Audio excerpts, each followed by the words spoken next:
And it's a new day here on Breakfast Central. Thank you very much for joining us Tuesday morning here on News Central Television. As always, we have the next 2 hours to share with you some of the biggest conversations happening in the news here in Nigeria and bits and pieces of other parts of the continent.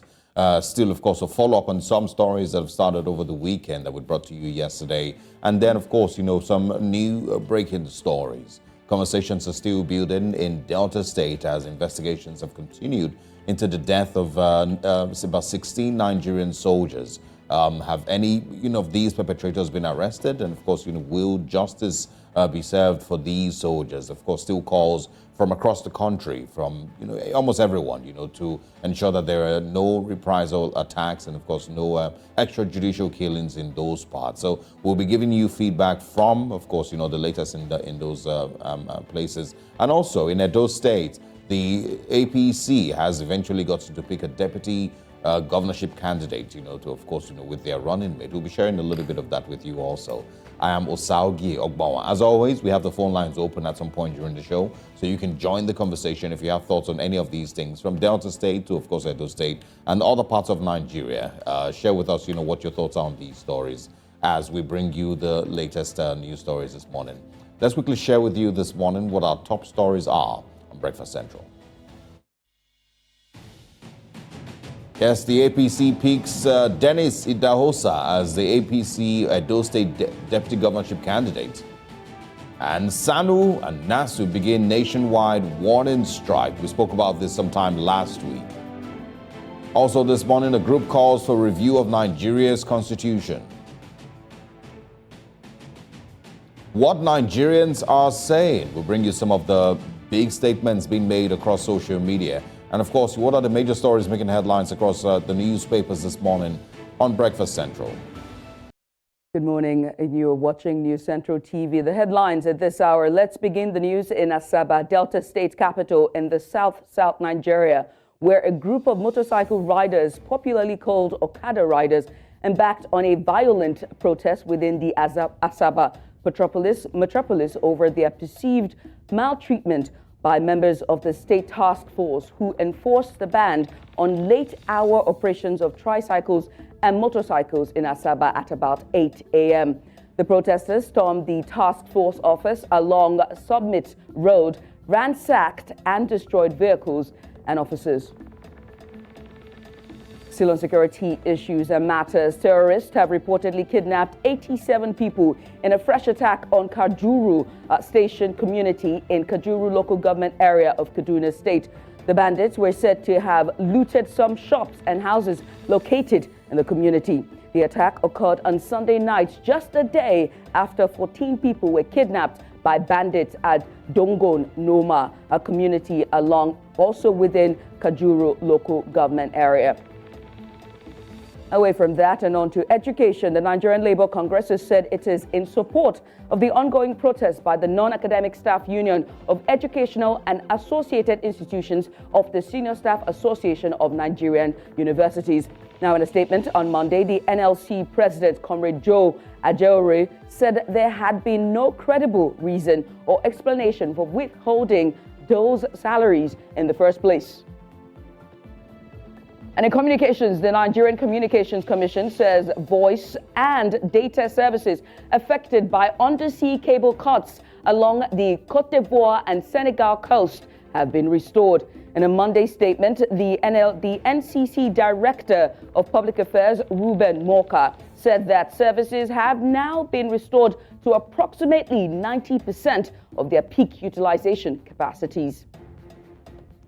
And on to South Africa, where the police used water cannons to disperse demonstrators who were protesting over a lack of service delivery and poor housing conditions in the country.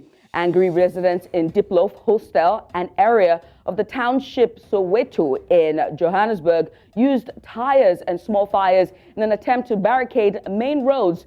They also threw rocks at police amidst the violent protest. And still in South Africa, police have arrested a suspect believed to be a mastermind behind blue light robberies. Now, this comes after he was found with blue lights, a traffic police uniform, a high caliber firearm and ammunition, as well as a suspected hijacked motor vehicle. Now, blue lights robberies refer to a tactic in which criminals impersonate police officers by using blue lights to stop motorists on highways and steal from them. And that's all at this hour for headlines. And I'm Judith at TV. Back to you, Osarogie and Queen, or rather Princess or Lady Olive. How are you guys doing this morning? Very well, thank you, Judith. Thank you very much for bringing us the news. Very interesting stories there. I would say that what's happening in Asaba is quite sad. It does hit close to home because as I saw the videos and I heard you mention Summit, it did remind me, of a place that I did spend a lot of my early years in Summit. So it's quite sad to see what's happening, and I hope that they bring it under control. Delta State, the Niger Delta, is facing a lot of drama right now with the governor being, questioned and challenged and criticized for not having responded very quickly to the Niger Delta attacks. We don't need further drama going on in Delta State. But we thank you so much for bringing us breakfast headlines, and we'll see you again at 9 a.m. All right, thank you so much. All right. And of course, if you're just joining us, welcome to Breakfast Central. We're going to be looking at some of the stories happening. Yesterday, there was a lot of conversation about insecurity. Today, we're going to be veering into a very different conversation, looking at the strike with, Sanu and Nasu. It just seems that we've seen a repeat of these. It's almost like rinse, repeat every other month. They're going on a strike for one thing or the other. Then they go into a closed-door meeting with the government, and then they come back and then later go back on a strike. It just seems that education has not been prioritized. And even worse is now that insecurity is at the forefront of the conversations that we're having in the country. So when insecurity is at the forefront. But I think it's also, one thing, that is also obvious is that we seem to be in a loop. Because the stories they sound like they're repeated. Yes, it sounds like the same thing. Stories, happening every couple of weeks, It's, terrorist attacks, it's security challenges, it's stuff, it's striking with ASU, or now SANU or NASU, it is stuff with the NLC, it is the National Assembly. It's a loop, but in this loop, there's none of it that is really positive. There's none of it that Nigerians in general are celebrating. Since there's one we're celebrating. There's one we're celebrating now. NCC saying that 90% of voice and data service has been restored. I don't know if people have started to see that reflected in their communication. At least maybe that's something slight to smile about. And maybe what's that thing called? Anyaoku project embarked upon by the Lagos state government, ensuring that people can shop with a 25% discount for foodstuff in Lagos. Maybe that's something to slightly smile about. If you insist, if you insist, because I think you've also gotten to see people that also complain about the Anyaoku. Just like I said yesterday, if you've taken food prices 10 times higher and then you bring it down, to 8 times higher, no one needs to be giving you a round of applause for doing that. I mean, this is not the reality of would have been Nigerian. A fair discount for the government to have, for you to say that indeed they've made efforts to cut down on, to further food subsidy? If it's not permanent, right? This, band-aid that you're putting on an amputation doesn't work. If it's not a permanent solution, then you're only going to, ease that, for less than 1% of the people who are suffering. Around Lagos now, because you made mention yesterday that it's not a Lagos, it's a national thing. But even in Lagos, it's less than 1% of the people who are going to have access to the Anyaoku. And that is a very, very small number. So, and of course, even that 1% are going to go there once or twice. It's not permanent. It's not like, okay, this is now the food price. This is now the food price in Lagos permanently. No, it's only going to be on for 2 weeks or 1 month or 2 months max, and that's it. Well, so actually, nothing changes. And again, if you're not doing any actual thing to ensure that people can now afford food or that these prices come down permanently, then there's nothing really. Maybe it's why we should applaud the NLC for its doggedness in ensuring that the minimum wage is increased, even though we know that they increased the minimum wage and a number of states in the country cannot even afford to pay salaries. Yeah. So I mean, you first of all can't afford it, and then second is, it is also going to lead to some level of inflation also. And not just some states, a lot of states. Actually, I don't think there's any state currently that can afford the minimum wage that the NLC is asking for. And of course, that includes private businesses also. It's not just government who's going to be paying minimum wage. You're expecting private businesses that can barely even stay afloat at this point to now increase minimum wage. It's not possible. They're talking, 500 or 700,000? It's not going to work. And so I think, it's important that the federal government itself understands clearly that a lot of their policies have not worked. They've made the lives of Nigerians 100 times worse than they were 2 years ago. And this is starting from 2015, till date. Has there been any time really Nigeria's, maybe 15 years ago that you saw that a government policy, was put in place and then it was reversed and people went back to status quo? That's the last time it happened. In the last 8-9 years, there's never been a time that things have gotten worse. And then got better. Got better. So that means that our reality now is to be buying a crate of eggs for 5,000 naira and a kilo of turkey for 8,000. That is the fear that you're going to have to just adjust. That's really what it is. You have to make adjustments. Either you cut down on your expenditure so you can then afford foodstuff, or you find ways to make more money. Law of gravity does not apply in Nigeria. What goes up does not come down. And like a famous singer and songwriter said, if we continue to give temporary solutions to the poorest of the poor will become what? Completely. Well, we're still having more important conversations to talk about. And that is not, of course, to downplay the suffering that the Nigerian people are going through. We are all feeling it. Like they say in social media, it will touch everybody. It really is touching all of us. We're seeing it. We're not able to, our income is not increasing. Our expenditure is increasing. We're feeling it in the big ways. I would have said the little ways, but in the very big ways, some more than others, quite frankly. But we'll be looking into this more and affording you the opportunity to share your experiences when we're reviewing the papers much later. But for now, we'll go on a break. And when we come back, it's our top stories.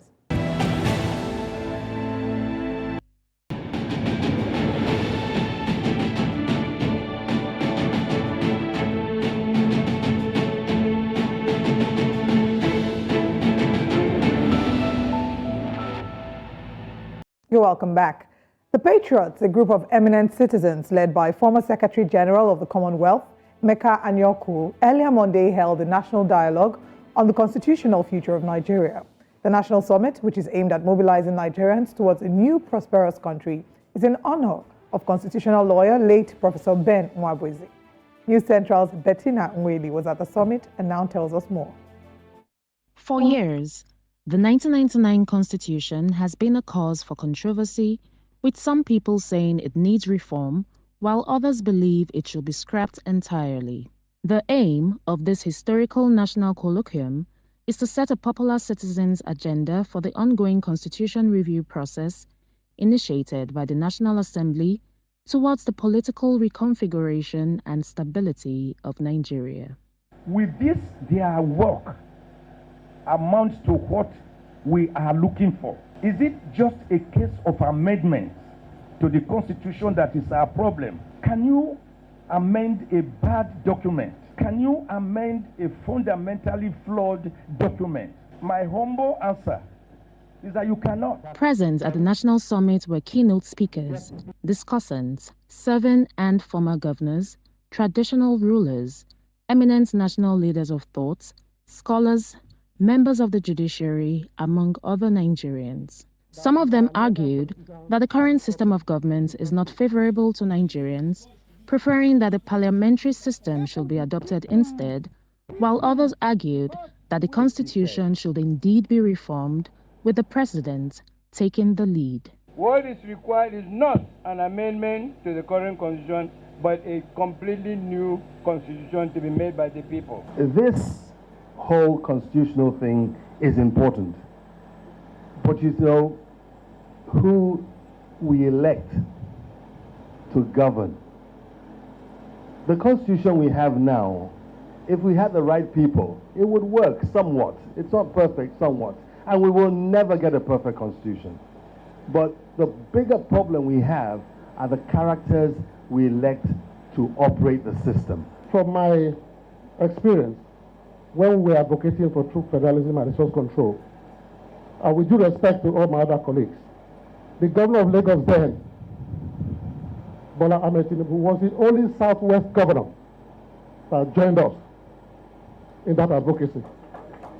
So it doesn't need much convincing.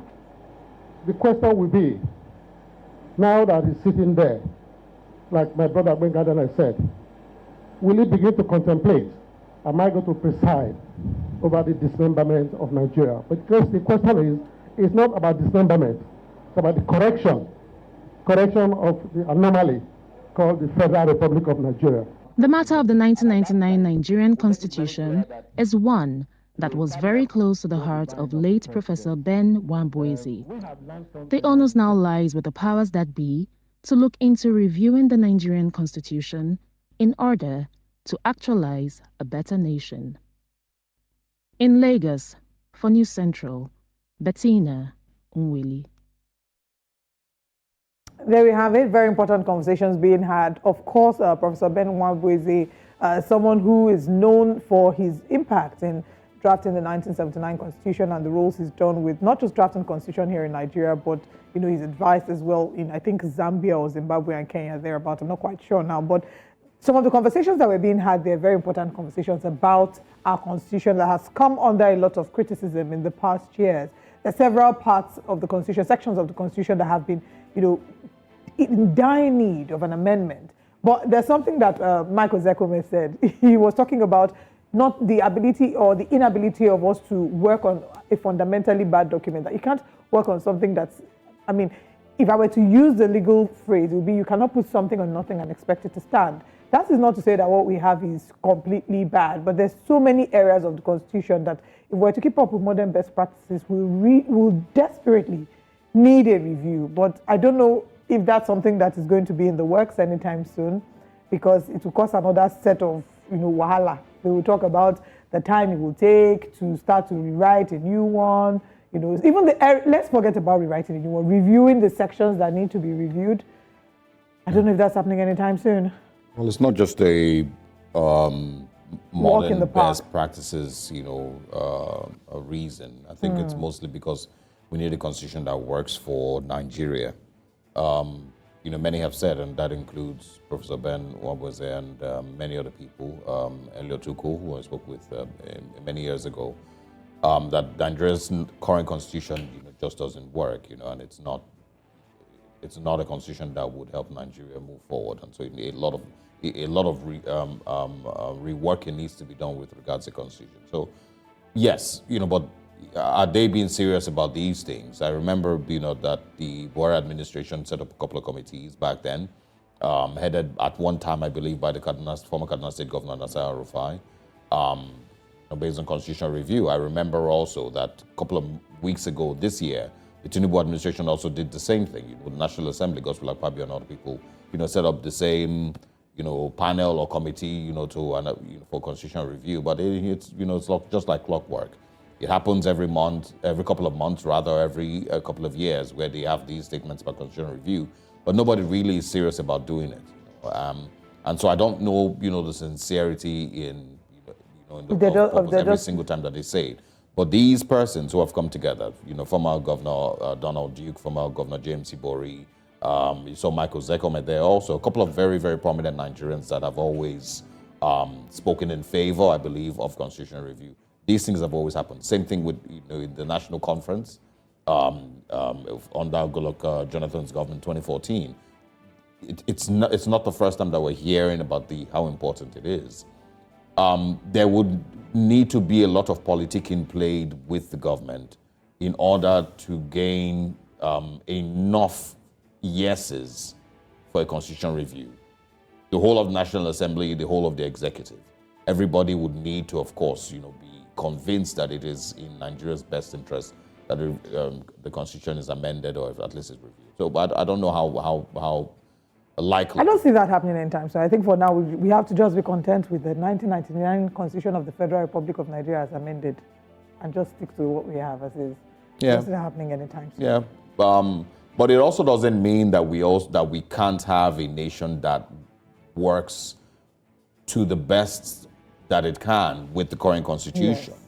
So yes, if we had a constitutional review, if we're able to move things here and there in the constitution, to fit the nation better, yes, absolutely, that would make Nigeria thrive a lot better. There are different interpretations, basically, also for constitutional review. Many people have. So I really agree with what you said about us working with what we have to the best of our capacity. This would always bring me back to the conversation of rule of law, which I think is overflogged, right? When we talk about what we have right now, what does the Constitution provide? And right now, when there is doubt as to the interpretation of the Constitution, the place to go to is the courts. the court would interpret and let you know, okay, this is the spirit of this law, this is what the law was trying to convey. But as you've said, what we have right now is not even being followed to the letter. The arms of government, when we're looking at checks and balances, government is not being run as it should be run based on what the Constitution provides. For example, the independence of the judiciary. We've seen the judiciary not being as independent as it should be due to several factors. We've seen how court judgments and court rulings have been flouted by the executive, and that's not something that's something that's adequately provided for in the Constitution as is, but it's not even being followed to the letter. So it's not just about knowing the law or putting the right laws, it's also actually implementing the law and agreeing to be bound by what the law says. Yeah. So I think that's where I was headed. That as much as we want to improve, change our constitution, we have a problem with even, adhering to what the Constitution says. Look at all the deliberations, that we had to go through after the elections to get the courts to interpret, whether Abuja was an important. Just look at all of that. Yeah. This is the same constitution we've worked with since 1999, and so. There's always a Nigerian factor, that has affected the running of the nation for the longest time. And it's not because we do not know what is right or how best to use 1999 Constitution to at least give the best value of life to Nigerians. And there's just no, political will in there. So, but we'll see, if this government is serious about it.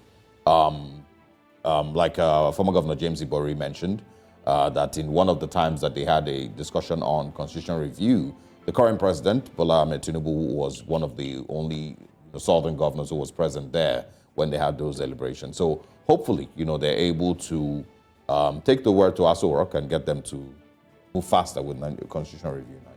Fingers crossed on that. Yeah. Okay. We'll move the conversation away from the Constitution and working with the Constitution that works for the people of Nigeria to talk about what's happening in Edo State.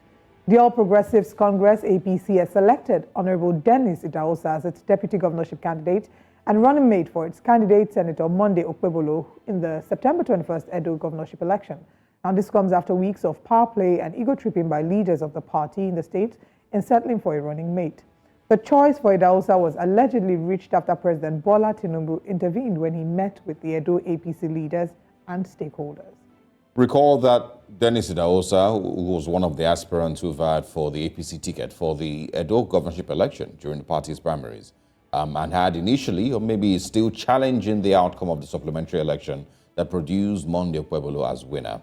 Idahosa now replaces Osarogie Ogbonmwan, who was announced as the deputy governorship candidate last week as the running mate at the APC, for the APC race also. Meanwhile, the national chairman, the All Progressives Congress, Abdullahi Ganduje, yesterday presented Dennis Idahosa as the party's deputy governorship candidate, alongside the governorship candidate Monday Okpebholo to President Bola Tinubu, who has in turn presented the APC flag to Okpebholo ahead of the September 21st Edo State governorship election.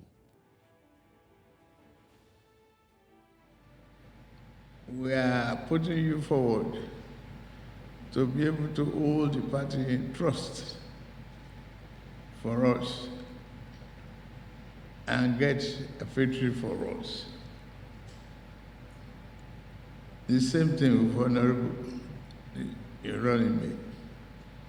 You've been described as giant killers, and you work hard with the party leadership to achieve a reputation of defeating those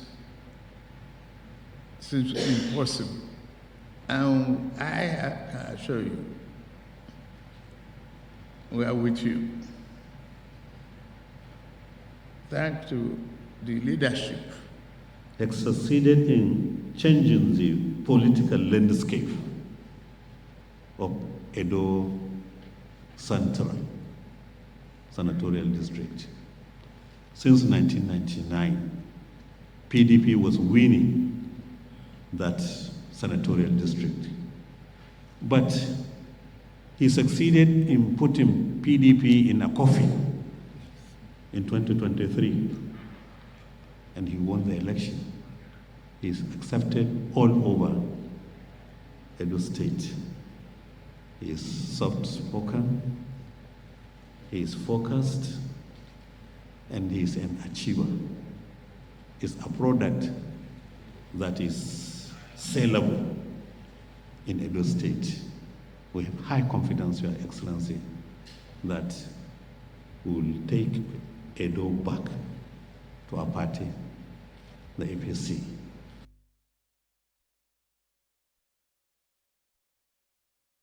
Joining us this morning to further the conversation and perhaps see how this move will affect the chances of the APC come September 21st is Daniel Noah Osarogie. He's a legal practitioner and chieftain of the APC in Edo State. Good morning. Thank you very much for joining us.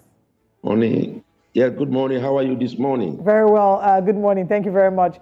And I think congratulations are in order, seeing how your party is moving forward after all the drama with the party primaries. Talk to us about, what exactly the mood is in the APC. Would you say that everyone is at peace with this new announcement? Yeah, I can tell you I've been in this party for some years now. I've not seen this kind of confidence that is being shown by basically every member of the party, all strata of the party. There was a time after the primaries, it was an atmosphere of doom in most places, while some celebrated, as it is with, every contestation. Others were also not too happy, they were angry. But as soon as news filtered in on Sunday evening that, the party has resolved and the decision has been made to give the ticket of, to make Honorable Dennis Idahosa the running mate to Senator Emodi Ogbonmwan, there was joy, among party members.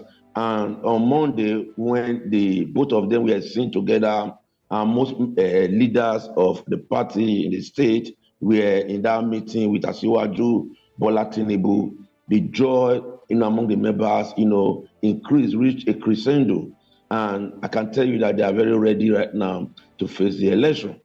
It was actually the right thing to do by the national leadership of the party, seeing that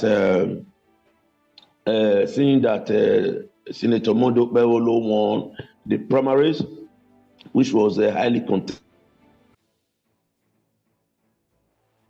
contested, and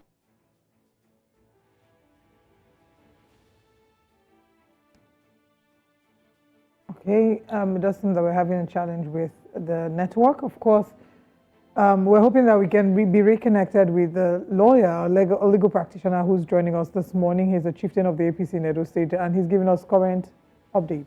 Are you here with us now? Yes, I'm with you. All right, please go ahead. Yeah. So I said that Mr. Idahosa is a very popular member of the party. He's won election twice in Oviafera constituency, which is a place where you have very key PDP figures.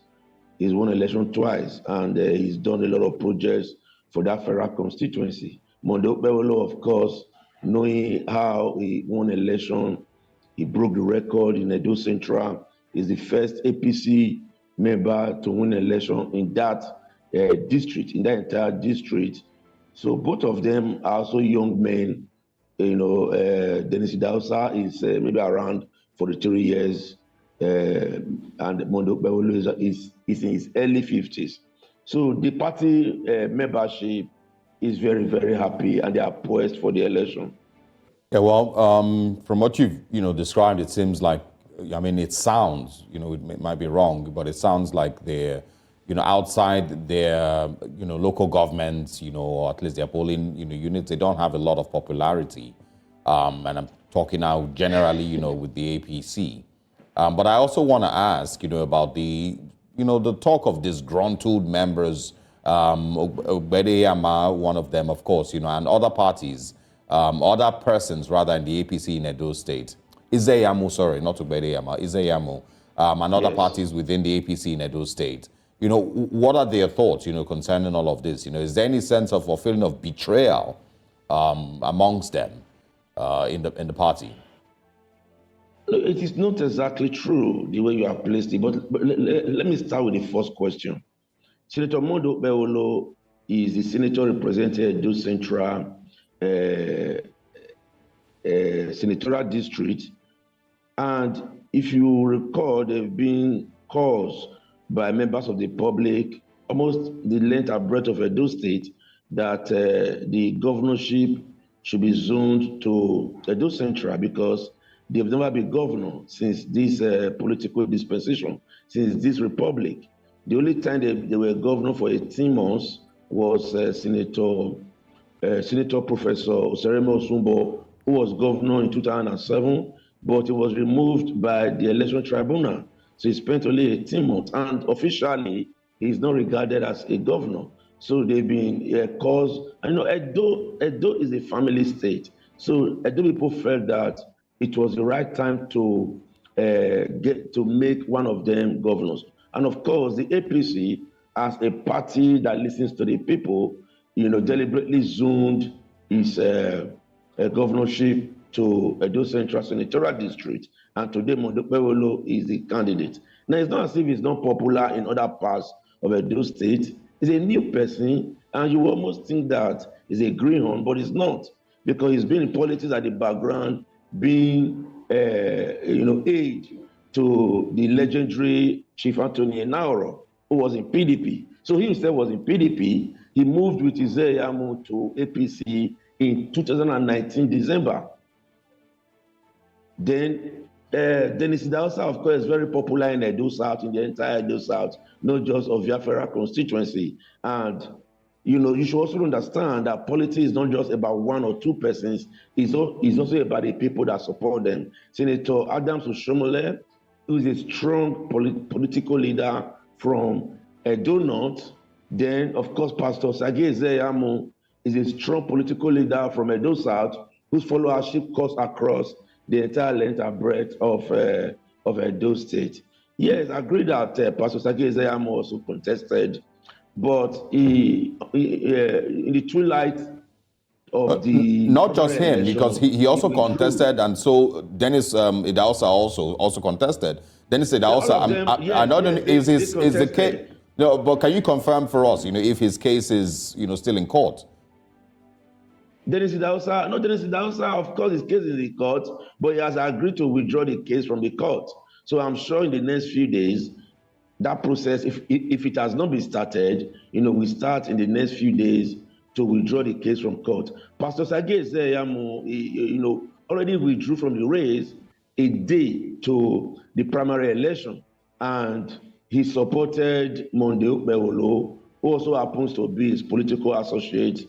You recall I mentioned before that Senator Mondo Bewolo, came to the APC with the same time Pastor Osagie Ezeyamu came to the APC in December 2019. So you could say that Pastor Osagie Ezeyamu produced the governorship candidate of the APC. So it was only natural that Senator Adams Oshiomhole be allowed to produce the running mate of the governorship candidate of the APC. So I'm sure that Nigerians really appreciate the way the APC leadership was able to resolve this acrimonious issue.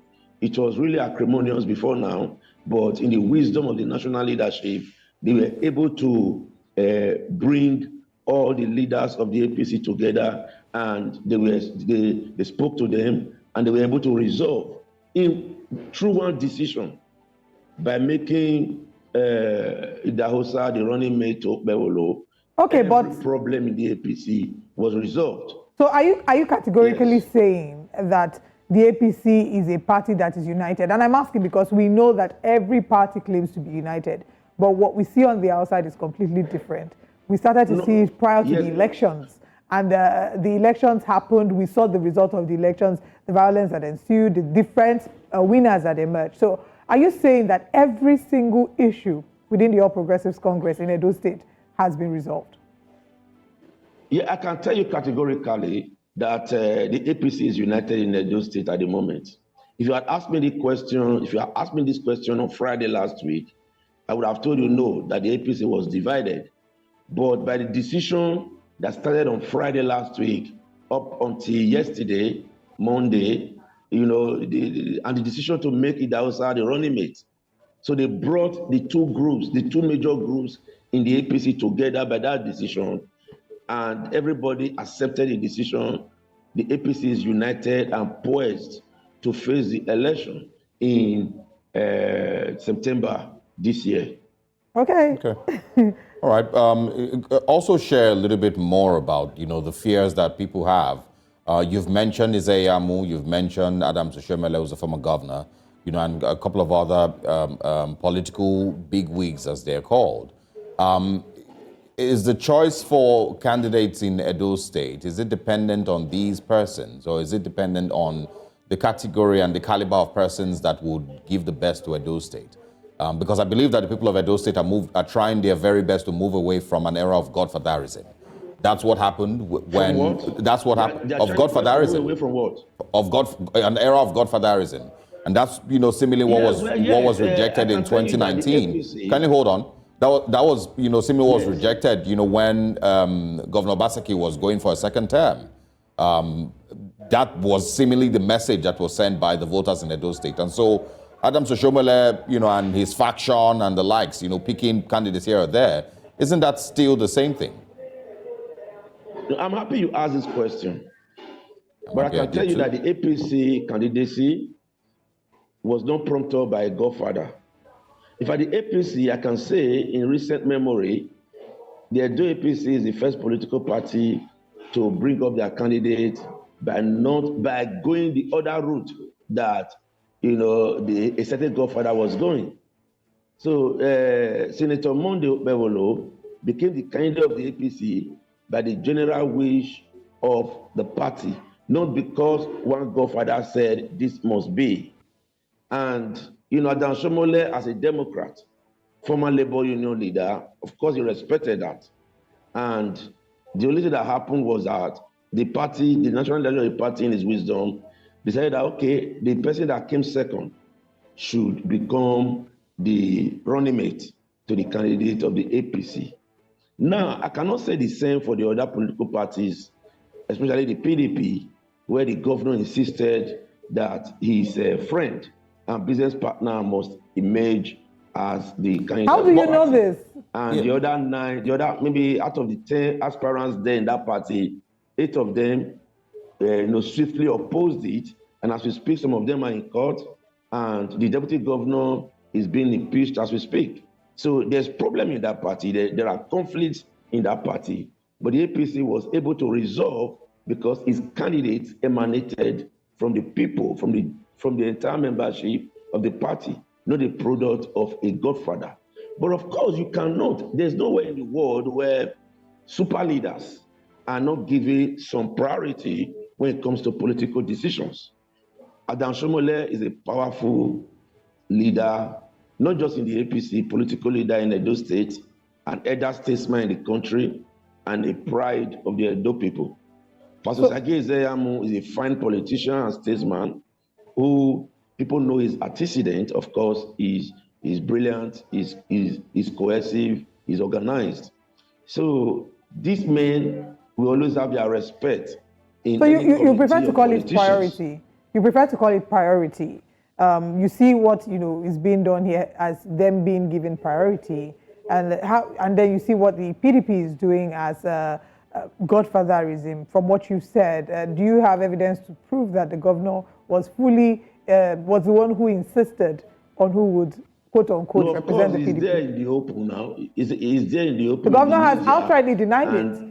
The governor has outrightly denied it and said he's only just as a chieftain in the PDP, following the desires of the people. He's outrightly denied it. So, yeah, well, maybe that's what we say, but the other aspirants do not agree with him. His former chairman, when they were in APC, the chairman of APC, Demas Lemojezwa, has come out openly to discredit the governor, that the governor brought a stranger who was never part of them and ensured that he screwed the system to ensure that he emerged as the candidate of the PDP. Obede, Hama, Danobi, all of them who were in the PDP, who welcomed the governor to the PDP, they are all very angry and they are all complaining that the governor brought somebody to ensure that the person emerged as the governorship candidate. And as we speak today, last Friday, the governor on his own unilaterally announced his secretary as the running mate to his business partner that insisted on to be governor. So that one is also the running mate. So he not only produced his friend and business partner Aswe Udalo as the candidate of the PDP, he also produced his secretary as the deputy governorship candidate of the PDP.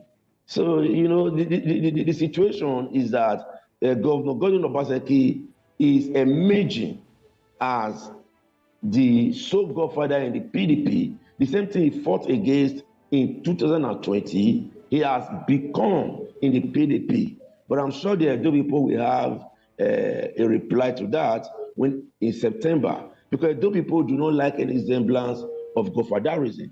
They want a decision as to who govern them to be about them. They want to be the ones to decide. So once they know, because no matter how you deny, they will see it. Yeah, but that's the same question that I asked earlier. You know, no matter how much you deny it, you know, you can still see Adams Oshomole standing right next to him, holding the flag, and that's once again that's what the party. Yeah, I mean, but that's what the people of Edo State rejected initially in 2020. So it's not.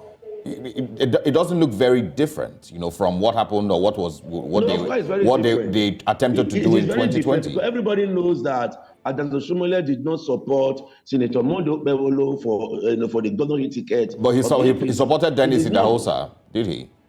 He supported Dennis Idahosa. Okay, all right. So now let's move on to. We might come back here. Yeah. Pardon? No, I wanted us to move on to other things. We might come back here. I want your thoughts on the popularity of the APC in Edo State generally. They've been rejected, you know, in the last elections. What do you think their chances are, you know, at this point? And of course, bearing in mind the popularity of the APC nationally, there's also, of course, the Labour Party to contend with. Do you think Edo State APC has any chance as it stands today? No, the Edo APC is a party to beat at the moment. And, you know, what happened last year was generally a one-off in the presidential election. And it was a result of the propaganda that supporters of Peter Obi embarked upon. And, you know, the artificially generated videos that they were making, concocting videos, you know, when they were these videos on Bala Blue, Bulaba, and things like that. So many of the people believed, and they thought that Asiwaju Bola Tinubu was not very fit, that he had health challenges, and I had those videos. You think those videos were fake? Being able to understand basic issues. So I think that was the reason it affected. But if you saw the results of that election, you will see that the APC got 2/3 in the senatorial election, and also had 6/9 in the Federal House of Representative election. Do you think the videos were fake? Out of 24 in the House of Assembly election. So the APC did not actually do very badly. Yeah. I just want. You said the videos were fake. Yes, of course the videos were fake. It was after the election, Nigerians now discovered that the videos were fake. Which videos exactly do you say? Pardon? Which videos exactly are you saying were fake? No, all those videos that they were banting about. Because since give me an example, please. Give me an example. Have you seen any video of Bala Blue and Bulaba? That video was fake. I've been seeing. They were concocted. Yes, they were fake. Of course, they were fake. That's clear. All right, let's move on from that. Because since the man became president, we've not seen such videos anymore. Okay, let's talk about, still talking about the APC. I want you to, I want to piggyback on the question my colleague asked. If you look at the APC scorecard on the federal level, on the national level, if the Edo State people were to look at the APC scorecard on the national level, would that, add to their winning chances on the state level? Please, can you repeat the question? If the Edo State citizens were to look at the scorecard and the performance of the All Progressives Congress on the national level right now, will that add or subtract from the APC scorecard on the state level?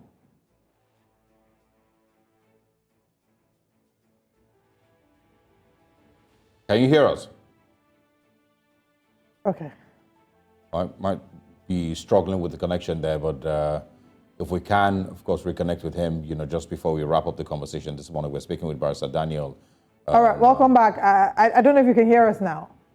Yes, welcome back. Yes, I can hear. I was asking, if we're to look at the scorecard and the performance of the All Progressives Congress on the national level, will the Edo State citizens vote them? Will it add to the performance of the scorecard of the of APC in Edo State? Okay, I think we've lost connection to him again.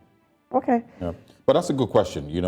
And this, I mean, the performance nationally, reflects on how people feel, in about states. the party. Yeah, exactly. It would have been interesting as well to see what the All Progressives Congress, which party they consider their greatest contender, and what they think of the Labour. Obviously, there are three leading parties. There's the All Progressives, the incumbents, PDP, and then the Labour Party.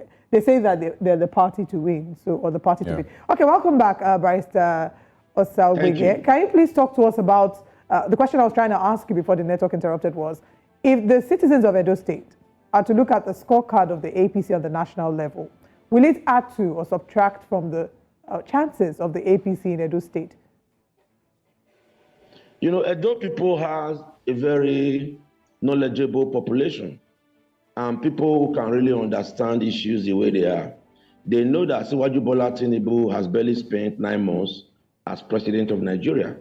They also know that governance in Nigeria is about the individual occupying government, not necessarily about the political party. So they understand that Nigeria was really badly managed.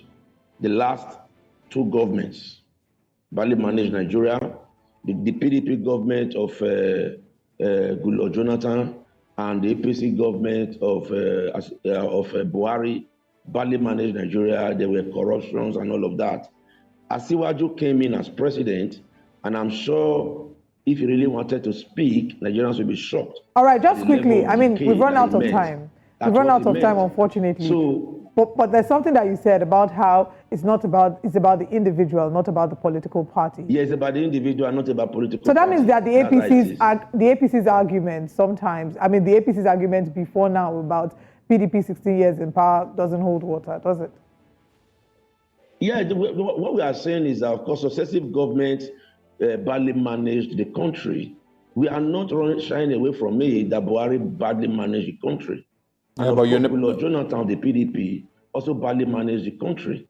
So yeah, but I mean, for those 8 years, if you agree that he badly managed the country, there was never a time that the current president complained about the management of the company in those 8 years. No, you're not going to expect him, to complain about his party openly. And why? Even now that he's president, you are not going to expect that he will complain about his party openly. He probably, sent memos, sent messages, private messages, and all of that. Even now that he's president, the man is not complaining. The man has never mentioned that, let's blame past government. No, he's facing it headlong. He's resolving the issues headlong. Is there a thing that you can point to? In 30 seconds or less, is there a thing that you can point to that gives you a lot of faith that we're heading in the right direction? Just one thing that you can point to. Yes, one word. He has a political will. No. I'm not talking about that. I'm talking about a thing that he has done. I'm asking about a thing that he has done in the 9 months that he's been in office that makes you excited. Political will. No, you ask the question. You allow me to answer it, unless you want me to answer it the way you expect. I mean, I could say that anybody has political will, or anybody has vision, anybody has, aspirations. Many presidents have shown that they don't have the political will, but this president has shown that he has the. So that's exactly what he's asking. How has he shown political will? First of all, the removal of fuel subsidy at the time he did. It was necessary he did it at that time. And his decision with the Forex, his issues on Forex, in the area of Forex, to be able to put the country in a different direction in a different path. There are many decisions he has taken. And I'm sure that with the sub-governments, unfortunately, the sub-governments receive far more money now than they received in the past. Yeah, unfortunately, I mean, we would like to have you again. We'd like to have you again so that you can explain to us and share some of the points. I know that you do have some points you'd like to share as to how the current administration has demonstrated political will. But unfortunately, we've run out of time for this conversation. Thank you so much, Barrister Daniel A. Noah Osarogie. Thank you for your time with us this morning. And we wish the APC in Edo State all the best. Thank you very much. God bless you. All right. Okay, it's been quite a conversation we've had this morning. Several stories have been looked at, and we'll share with you a quick recap just before we let you know what's coming up next. As we just got off a conversation about the APC picking Dennis Idahosa as the APC Edo State governorship, deputy governorship candidate, and also a group calls for a review of Nigeria's constitution. We spoke about that earlier. Still this morning, security challenges, which we will be bringing you. 87 feared kidnapped in fresh Kaduna attack. We'll be sharing a little bit of that with you. And now let's share with you what's coming up next this morning on Breakfast Central. We're, of course, looking at SANU and NASU beginning nationwide strike. It began yesterday. We'll be looking into the details of this. And we head to the streets of social media to see what Nigerians are saying. And that's, of course, right after we've looked through the papers and then opened the phone lines for you to call. Stay with us.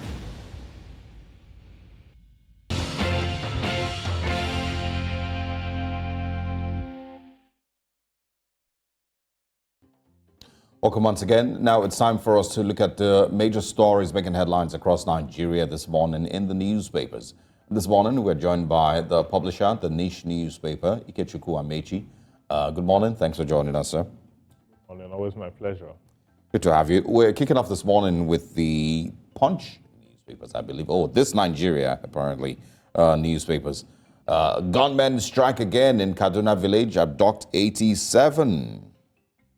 It is it's almost like it's bonanza. I wanted to say it's a daily affair, but I think it's beyond a daily affair. They have the AM version and the PM version in Kaduna now. Yeah, it's almost like they can't even catch a break. Yeah, I did see a documentary that was done by, international media organization a while ago that interviewed some of these bandits and some of the people who, I think the ones that attacked Jangibe in 2021, I think, and kidnapped about 300 people. And they had their own reasons, and of course they also spoke about what they use the money for, when they get paid, the reasons that they kidnap. Sometimes it's just to embarrass the government and whatnot. But anyway, SANU-NASU strike, disrupt exams and activities in public universities. Wike warns against incompetence, disloyalty, inaugurates FCT Civil Service Commission. Edo Gubernatorial, Tinubu predicts victory for APC, presents party's flag to Senator Okpebholo. These are the major stories on This Nigeria. I think we can start with once again, kidnapping. It can't be ignored. It's right there on the screen.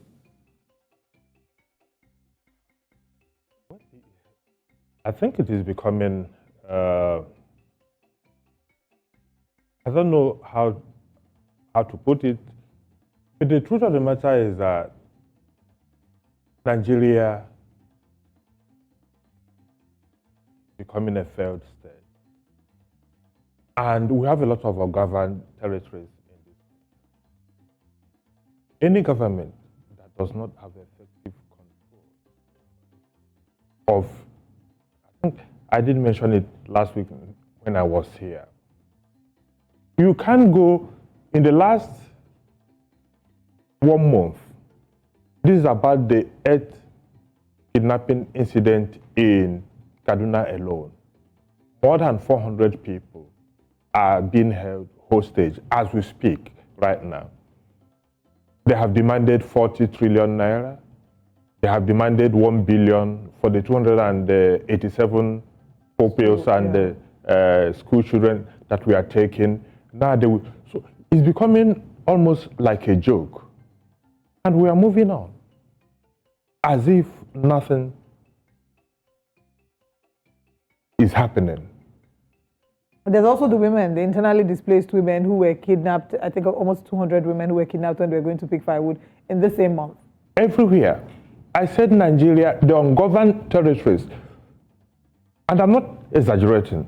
If you leave Abuja and the state capitals, there is almost no other place in Nigeria where the state actors, where the government has effective control. All the other territories are being controlled by non-state actors.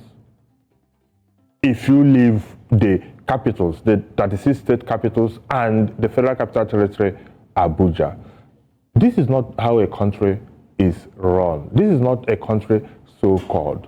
You can't have so many ungoverned territories. There are places that the bandits or terrorists or whatever you call them are in effective control every day. Every day. You can't. The same thing. It might be the same thing we're seeing in the Delta State now with the killing of these soldiers. It might. Also... I said it is everywhere. Non-state actors run the show. Non-state actors run the show. How can you rationalize that 16 or 17 soldiers, including 4 officers, a lieutenant colonel, 2 majors, and a captain, were killed in the manner they were killed in Delta State? Who did that?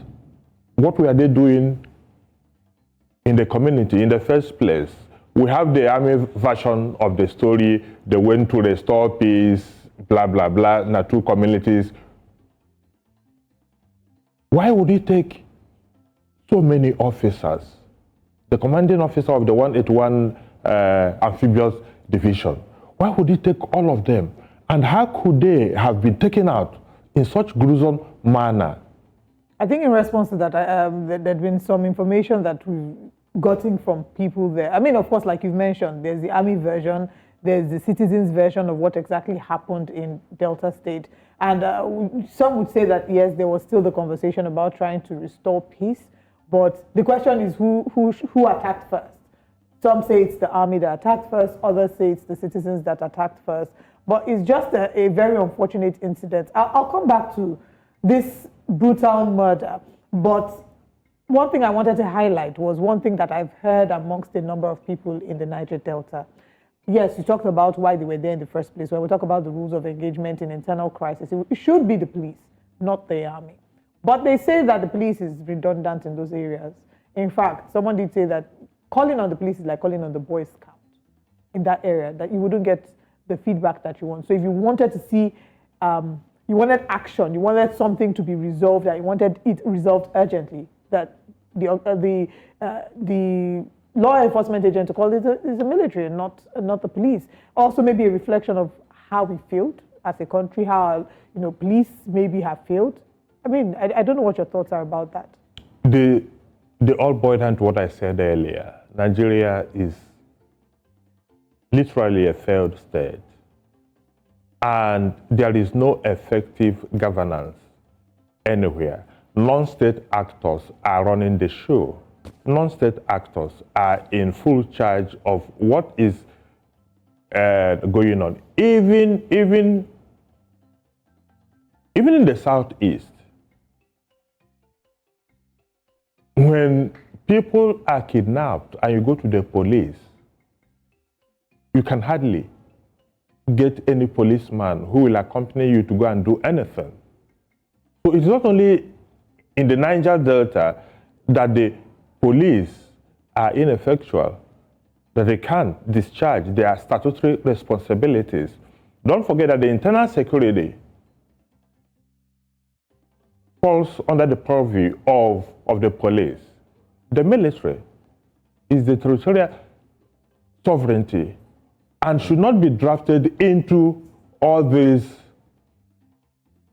squabbles. But the military is everywhere now, almost in the 36 states of this country. The military have been drafted for internal security, which is not their constitutional responsibility. So they are stretched very, very thin, and we continue seeing these problems every day. Every day. We have a fundamental problem which we are not addressing. All right. Which we are not addressing. And unless and until we begin to address those fundamental issues, that Nigeria is not working. the country we have today is not working. Okay, let's take a look at the next paper and let's see if we will see something there that makes us feel like Nigeria is working. Our next paper this morning is The Punch. Soldiers killing, Army, Delta community differ over reprisal as troops arrest 20. Exactly what we're just talking about. Army accuses community of complicity. Defense headquarters releases photos and names of fallen soldiers. Delta governor visits Ogbonmwan, meets with JTF commander. Reps urges restraint. IYC condemns attack.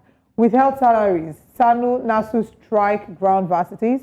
2,814 schools registered for NSCDC security arrangement, according to the commander.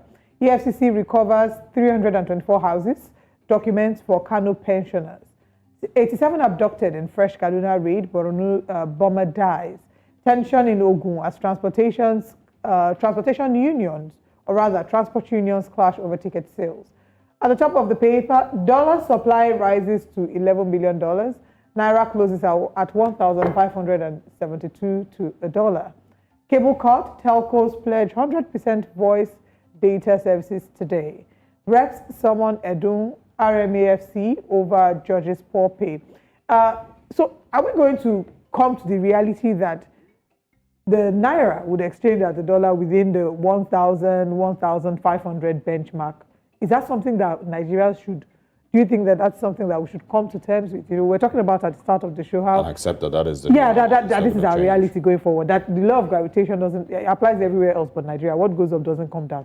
Do you see this going down in any way? I don't, because the fundamentals are not there. What are those fundamentals that will drive up the value of the Naira? We are not producing. This is not a producing nation. And as long as you are not producing, all these things are artificial measures. You go and borrow money from FDP or go and borrow dollars from this thing to show up the value of the Naira.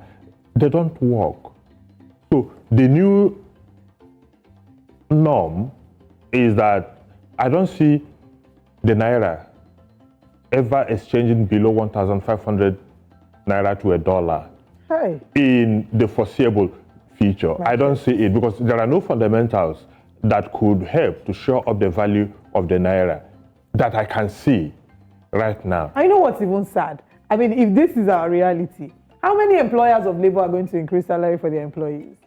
I don't also see any of them increase. See, our reality is that this economy will get worse than where it is now. Is it will get worse before it gets better kind?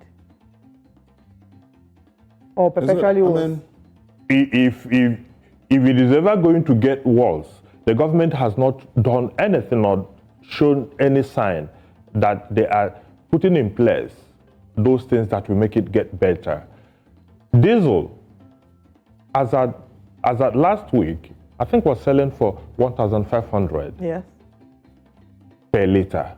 And there's no electricity light anywhere. So what do? The people who must produce rely on diesel to do what they want to do.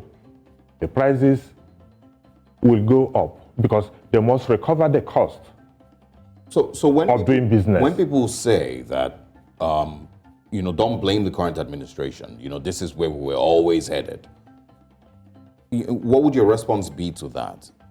It's too cheap an argument not to make. It's too cheap an argument to make. We got a lot of slacks for leadership failure. Don't blame. Who do you blame? In any case, assuming that the economy was totally bad, I agree that President Muhammadu Buhari was a disaster. He was a disaster. And everybody said it, except for these same people who are there now. Yeah. After all, don't forget, this is an APC government that handed over to another APC government. This is no longer 16 years of PDP.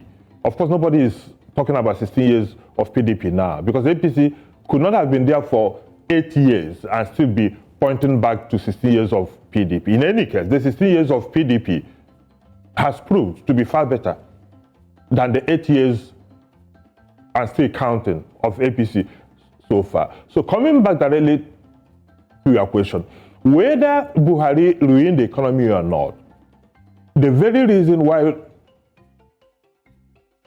President Bola Tinubu is there now is for him to correct whatever went wrong. So we can't continue. So if you can't solve the problem, why are you there?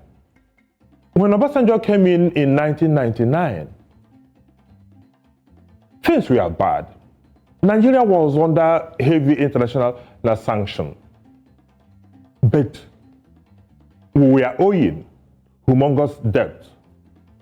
Within the 8 years Obasanjo was the president, some of these problems, if not all of them, were solved. We paid off our debt.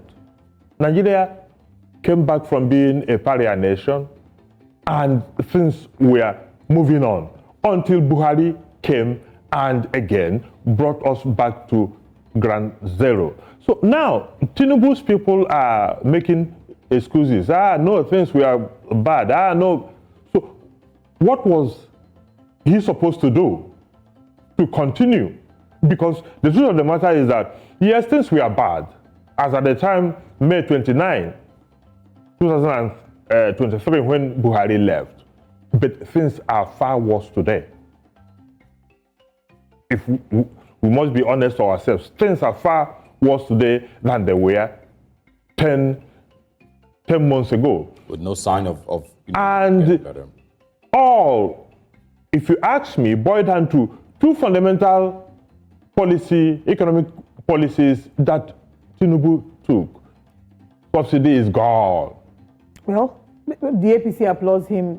We had a guest before this newspaper segment, and when we asked him what this current administration has shown, he said that the current administration has shown political will to remedy the wrongs in Nigeria. When we asked him how have they shown political will, he mentioned this removal of subsidy. They will keep, the arguments for and against subsidy will keep going on and on. You know, the worst lie is when you lie to yourself. We have cultivated this habit of lying to ourselves. We live a lie as a people. Okay. Tinubu, even himself, now said that he ought to be in the Guinness Book of Records because of those policies. We've seen where those policies now got us. Let us see. Okay. Yeah. Let's move away to the next video. Yeah, just to remind our viewers this morning, you can call the numbers on your screen, share your thoughts on these conversations that we're having, and if, any other stories in the newspapers that maybe, interest you. Let's go to the Daily Trust newspapers this morning, see what we can find. Pretty similar stories everywhere. 86 abducted in fresh Kaduna attack. 73 cattle rustled in Plateau. Bandits taking over our farmland, Southwest farmers are saying. And also Sanu Nasu ground activities at varsities, NLC to join action. Interesting. Anyaoku Adebanjo ex-governors call for new constitution. No reprisal attack over troops killing, says the military. And of course, infographic there showing the recent kidnappings and killings in Kaduna State. 18 incidents in 3 local government areas in 30 days. Really, really sad. NAPTIP arraigns Alliance Hospital over staff organ trafficking. Gaza now the world's biggest open-air graveyard, says the EU. And court injunction stopping swearing of Plateau APC lawmakers, says the governor's aide. In just a few minutes, let's get your thoughts on the call for constitution review by Anyaoku Adebanjo and other ex-governors, and also maybe the Sanu Nasu strike. I said earlier that it feels like we're in a loop. It's the same problems every... Rinse, repeat. Rinse, repeat, the same conversations, the same thing. Again, that boils down to the thing I said earlier. We lie to ourselves. Why would the government enter into agreement with trade unions, with anybody that it has no intention whatsoever of fulfilling, of keeping to the agreement? But I just hope and pray that we don't go back to this disruption of academic activities in Nigerian universities. We've lost now so much. And I hope and pray that these non-academic staff unions in the universities, that these issues are settled so that we don't go into any prolonged strike. But now coming back to the other issue of the Anyaoku and others, now calling for a new constitution. It was a very interesting thing yesterday at the Nigerian Institute of International Affairs. Of course, I was there, and almost unanimously, everybody who spoke, it was not only Anyaoku. Anyaoku, of course, is the chairman of the Patriots. The colloquium was in honor of late Professor Nwabueze, who was buried last month. Nwabueze was the chairman of the Patriots until he died. In fact, he took over from Chief Rotimi Williams. And now that he also passed on, Chief Emeka Anyaoku, former Secretary General of the Commonwealth, took over from him as the chairman. So they organized this, what they call National Dialogue colloquium in honor of their late chairman. And of course, if you knew Nwabueze, there was nothing that he spoke about until he died other than restructuring.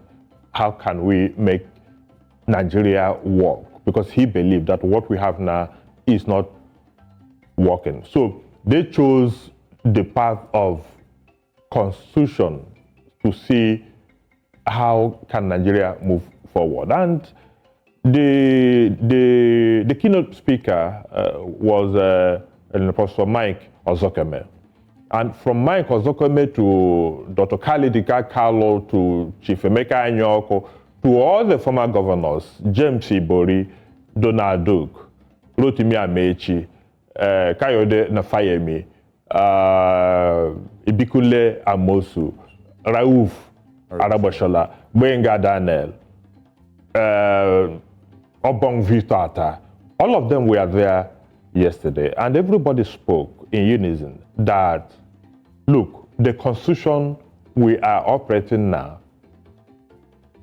is not what will get us where we are and where we want to be. And of course, they agreed that they will meet with President Bola Tinubu to have his buy-in into this. They canvassed for two things. It's either to adopt wholesale the recommendations of the 2014 National Confab as a basis for a new constitution, or get the National Assembly to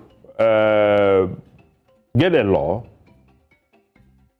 that will get us a national referendum that will get us a new constitution. But everybody agreed that all these constitutional amendments that the National Assembly undertakes every time at very huge cost is no way. In fact, Ozokeme said that the constitution we have now is leprous, and that even 1 million amendments cannot cure the leprosy. That said, I think they have a good point, because there are so many things in the constitution which was, of course, decreed by the military, that we will say does not augur well. But in reality, is the problem that of the constitution alone? Or does it have to do with the dramatic personnel? Absolutely. I mean, it's not just about the absence of laws, which is exactly what we're talking about. The leaders, how, even if you have the best of constitution and have leaders with the same mindset as we have now, I can tell you it won't work. the total overhaul that's really needed. Ikechukwu Amechi, it's always a pleasure to have you, always a delight to have you. Hopefully we can have you soon to look at more pleasant stories, because it just seems like these days is back-to-back doom and gloom we're here to discuss. But thank you for your time with us as always. My pleasure. All right. We'll go on the break, and when we come back, we'll be looking at more stories, our top stories for the second hour today on Breakfast Central.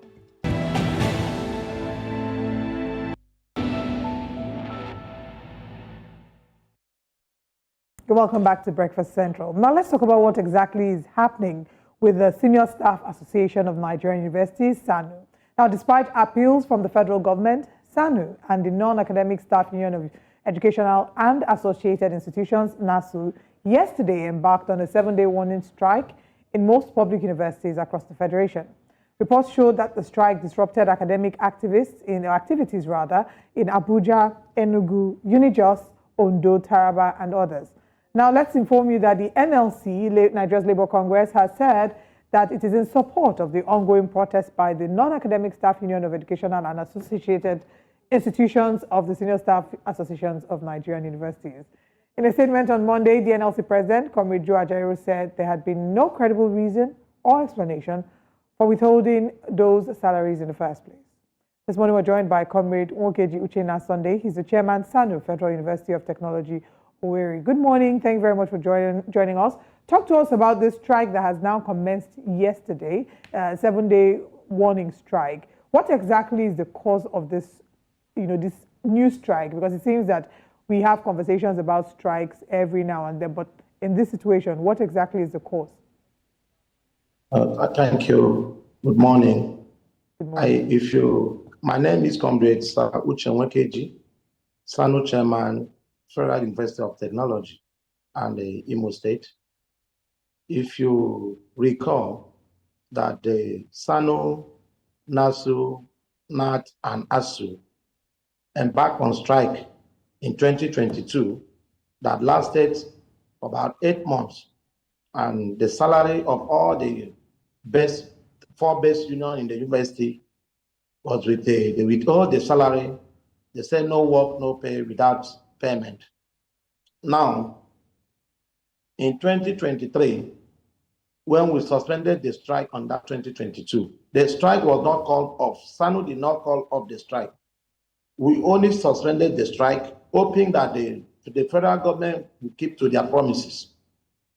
Now, what are the promises? Is to pay us our end allowance and also pay the withheld salary to our members.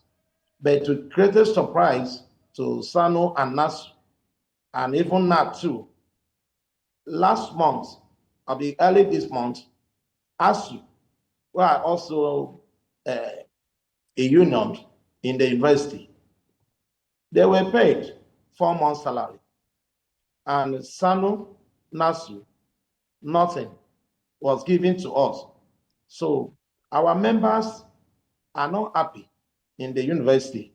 And they said they cannot work. If you have 4 best unions in the university system, and the federal government decide to do divide and rule, because that is what we believe, is what they are doing now is divide and rule, to pay one union without considering what will be the outcome of other 3 unions in the campus. So we met at our NEC, and the NEC passed motion that for 1 week we should go for warning strike, and which we all went back to our local branches and also conducted a congress, which the motion was ratified by 100% of almost all the federal university and state university, that we should go embark on warning strike to see and call attention of the masses and the federal government to know that what they have just done is they are trying to destroy the system. So we are not happy, because I think SANU is not demanding for much. We only asked them to pay us our salary, which we have worked, and since 2022, we need the salary to be paid to our members. The same way they pay to ASU members, we want our salary to be paid. so that every union will be in the same place in the system. Okay. Now, tell us about the strike, and how it is faring. I see, or rather, I saw videos from the University of Jos where it seems there was a little bit of chaos. The gates to the university apparently were broken down on orders, of high authorities there. I've also seen University of Abuja and a few other places where there seemed to be compliance. Your members actively, picketing and locking the gates of the university. So tell us about it. And also in the southeast, how much compliance has there been with the strike amongst your members? And, has this caused disruption across universities in the country? My brother, I want to sincerely tell you that SANU is a law-abiding union. Before you should see any issues that come up in any of university, as you said, Unijos, Abuja, I believe that the vice chancellor of that university have tried to sabotage the strike. That was lead to some of those things you are seeing. In the southeast here, and let me use my school as an example, Federal University of Technology, Futo, we don't have any crisis because we know that the university, ASU, is not on strike, and NAT is not on strike. Then we cannot stop ASU members going to their offices. So what we do is to talk to our members, which they comply. They comply. My school, at least 99% or 98%, they comply. And the vice chancellor have not interfered in our strike in Federal University of Technology. He gave us maximum support because he believed that we're fighting for our right and we're doing it in a peaceful way in my own school. Because when you see the gate being locked, fight, I don't think it's called for fight or violence. Maybe if you go deep to find out what happened in Unijos, maybe the vice chancellor tried to interfere and try to stop maybe members or force them to come to work, which is not right. If the particular unions say they are on warning strike, it should be able to use the opportunity to talk to the federal government, NUC, to see how they can settle the matter by paying us. Some of us are hoping that by now we'll start receiving the alerts, even me, because I need the money too. So yeah, the crisis. It's I'm not, the story doesn't say that there was any fracas or anything, or or your members were being violent. I think it says that the University of Jos VC ordered security agents to break the school gate. It says that your members locked the gates to the school in University of Jos and in Abuja, and I believe in other places. Okay, I think. Yeah. I also want you to speak on. Yeah, I also want you to speak on. The gate, kindly hold on. Kindly hold on. I also want you to speak on your initial demands before you had 4 months' salary withheld. The initial demands that you made to the federal government, have those even been honored? No, they have not till now. Okay. Our demand, first and foremost, was like a 2009 agreement. We're supposed to have a new agreement because the committee was set up. I don't think our committee was set up for more than 5 years or 6 years. That nothing has come up. They have not come into any conclusion till now. They keep changing the chairman of the committee because we believe that that is the delay tactics by the federal government. The few things they signed into agree with us, like a increment in salary, 25 to senior junior 1 and 30 to ASU members, have not even been implemented now after 1 year plus, going to 2 years. Oh, okay. So let's talk about the steps going forward. This strike is scheduled to last for 7 days, right? What next if the government doesn't intervene? Hello? Let's talk about what the next steps are. This warning strike is scheduled to last for 7 days. The next steps is going to be, we're going to go back to indefinite strike, which we may not know how to end. That when it will end, if the federal government has refused or failed to do the needful by paying our members their withhold salary. I think if they pay the salary, we can go back and to the drawing board and start talking about other things that they have not yet implemented. But the first important thing is to pay our withhold salary to our members first. Thank you very much, Comrade Nwokeji Uchenna, for joining us this morning and sharing with us your thoughts on this. We do hope to see pleasant results. We hope that the government steps in and that this strike is called to an end as soon as possible. I don't know. Let's just believe that they will do the needful. Because what we really believe that there are cabal in the presidency who are causing this problem. If the president have approved that you should pay the 4 best union their withheld salary, I don't know why they will pay ASU and leave SANU, NASU, and NAT. Okay, all right. Thanks a lot for stopping by. We'll follow the next couple of days and see if there's any changes that happen. And of course, we'll bring you in to speak again. Thanks for your time once again. Now, of course, let's move away from the SANU-NASU challenges with the federal government and share with you what Nigerians are saying. That comes up right next.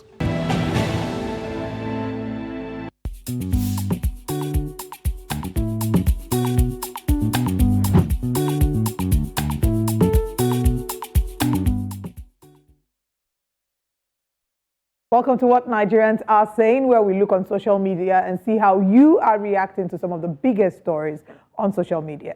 Today, we're going to be looking at Niger Delta. It's trending, but not for the right reasons. Of course, we've been following updates regarding the unfortunate and barbaric killing of 16 of our military officers in the crisis between Ogbonmwan and Okolaba. Now, there are reports as to the fact that these military officers were called to intervene in crisis in these communities. Some say that it is communal crisis and fight for the ancestral land that was in question, but there have been varying reports regarding what exactly happened in these communities. Unfortunately, not only were these members of our gallant troops killed, but they were killed in the most despicable manner. According to the reports, there were some who were beheaded, disemboweled. The pictures and the videos that we have seen on social media are heart-wrenching, very despicable, and more importantly, we are hoping that there will be investigations done, investigations carried out, and that we'll get to the bottom of this matter. Who exactly will conduct the investigation is another matter that is in controversy, of course, because we are looking at exactly whether the army should be able to investigate itself. I'm going to look through some of the reactions on social media and look at some of the tweets. And this first tweet is by Tegwando1. This one says, under the Niger Delta skies of Delta State, where whispers call, 16 souls on a peace mission did fall. Clad in valor, draped in sorrow's shroud, they stood for peace, their mission proud. He did attach to it photos. I don't know if we have the photos. There were photos of the 16 officers that were murdered, unfortunately. Once again, just to highlight that these killings were very, very, very sad and very barbaric. We, of course, want further information to emerge regarding these deaths and what exactly happened. But we'll come back to that. Let's take more tweets. This one is from Princess Ufomash. Says, everything happening in Niger Delta is just making me so sad, and it's heartbreaking. Indeed, it is. The timeline is sad and very depressing with all the reactions so far. Let's see more stories. And this one is by Gege at Nigeria's Best. Says, as for those calling on the army to destroy villages in the Niger Delta, remember that General Malu was beating his chest when the army destroyed Odi. Then a few years later, the same army destroyed his own village, Zaki Biam. That's when he remembered human rights. Of course, General Malu is referring to here was born in a village also in Benue State, not far from Zaki Biam. And a number of people have made comparisons to what's going on right now to the Odi massacre and the Zaki Biam massacre. And they have said a number of these young people, maybe you were not aware of what happened in that time. We're still seeing here, this is from Dr. Mopol, and this I think is very, very, very explanatory. It says, the recent events in the Niger Delta region are deeply sad and troubling. The images of alleged militants killing Nigerian soldiers are indeed horrifying, and my heart goes out to the families affected by these violence. However, the response from some quarters calling for the Nigerian army to level the area is alarming. While we must condemn attacks on our security forces, Advocating for indiscriminate retaliation is not the solution. It is imperative that we uphold the rule of law and international humanitarian standards. The Nigerian Army's actions, predictably setting communities ablaze, only escalates the cycle of violence and breeds rights organizations. Okay, what happened? We just moved it. All right, but basically his explanation was, all right, please move up. Can we please move up? Anyway, he's basically giving sort of an explanation as to exactly what happened and, talking about how we must not applaud what happened what was done to our gallant troops, but we also should call for investigations to be done. Let's take more tweets. Let's take a different tweet, please. Moving on from here. Now, a number of people have criticized some of the leading voices. They've expected some voices to speak up very loudly. All our Niger Delta, this is from Itereko, he says, all our Niger Delta governors are quiet. All our Niger Delta senators are quiet. All our House of Reps members are quiet. All our assembly members are quiet. Tompolo is quiet. Asari Dokubo is quiet. Honorable Farah Dagogo is quiet. His Royal Highness Ateke Tom is quiet. Ebikabowe Victor Ben is quiet. All of una, they eat with our oppressors for the same plate. The struggle is always about personal interests. None of them can say anything concerning the oppression going on at Okwama community in Nwelih South local government area of Delta State, Nigeria. Una not they hear or see. Now, whilst a number of these names have been mentioned, the chief person who has, of course, come under fire is the governor of Delta State, who has been accused of not responding swiftly to the crisis in the Niger Delta. Governor Sheriff Oboroweri did respond with a tweet. Some accused him of not having gone to to see the victims, unfortunately, but he has. The reports have that. But let's first of all take his tweet. He says, I am deeply saddened. Of course, I'm going to take that. He says, I'm deeply saddened by the unprovoked killing of officers and soldiers attached to 63 Brigade at Okwama Community, Nwelih South local government area of the state. My heartfelt condolences go out to the families of the gallant officers, soldiers, the Nigerian Army, and the armed forces of Nigeria in general. The state government shall take all measures necessary to fish out all those behind this dastardly act and ensure that they are made to face the full wrath of the law. Now, why a number of people criticized this was because they felt that he should have responded a lot sooner whilst they were in the heat of the crisis, that this response came over 24 hours after, after this happened. And then there were several reactions to this tweet, which we're just going to take one or two and see. It says, Govo, that's governor, as you just sleep since, just continue your sleep. Make nobody force you right waiting you know one right to. I'll take one more tweet. And then this one says, Dear Governor, you were too silent until this crisis got to this extent. Ishakiri and Urobo will fight over land. Ijo and Urobo will fight over land. And before you know, the army will be deployed and the state government will not constitute a committee to negotiate these issues. Those who condemned him for not responding early, I mean, that's his tweet, came over 24 hours, yes, but he has visited the site and we should bring Osarogie in and find out what his thoughts are on this as well. Osarogie. I agree with. So the thing is, for those who blame the governor for delaying, I kind of have an, I want to cut him some slack, right? Yeah. Because I feel like these issues are too sensitive amongst the lines that we are not mentioning here. What we've simply said is, soldiers were killed, and they were perpetrators. They need, response or whatever. But we've not really been able to understand the underlying factors that might exist. So he might have needed more time to be properly briefed on what the true position which is. Of course we may never know. But I mean, there's people who've mentioned the Robo, the Ijo, the Shakiri, all those different angles to it that I don't know that the governor wants to immediately just jump, at it and immediately get things sorted. I feel he needs to also be very, very careful because some of all those people are also people that will be, he needs to play to their sensitivities also among tribal lines. Do the right thing, but also not, discard any, group or any tribe and, all of that in the outer state. It's a very, very sensitive, thing. And these are things that we've had for the longest time. The Ijo Shakiri, and all of that. We've had that for so long, and all of that. So there's that part that I know he needs to be very, very politically smart around and all of that. But I also want to just mention that there's just been so much blood and tears and all of that, across Nigeria for so long.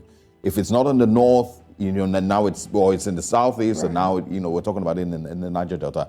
I feel like it's just too much. It's too much blood that has been shared. And we look forward to the time that will come when Nigerians can actually say that we're a truly united country, devoid of this fight about ancestral land and these killings that are brutally done. We hope that a proper investigation is carried out and that we get to find out what exactly happened and, the perpetrators of this dastardly act be brought to book. But that's all that we have today on the show. Thank you very much for joining us. We'll be back again same time, 7 a.m. to 9 a.m. I am Emodi. And I'm Osarogie Ogbonmwan. See you tomorrow. Have a good day.